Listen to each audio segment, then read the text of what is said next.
Hola, hoy vamos a ver cómo restablecer de fábrica Motorola Moto G05.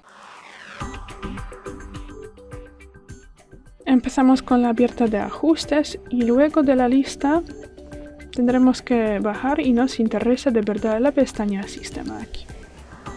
Luego abrimos opciones de restablecimiento. Luego la última. Aquí vemos una lista con todos los datos y cosas que serán eliminadas. Pulsamos borrar todos los datos y confirmamos por la última vez.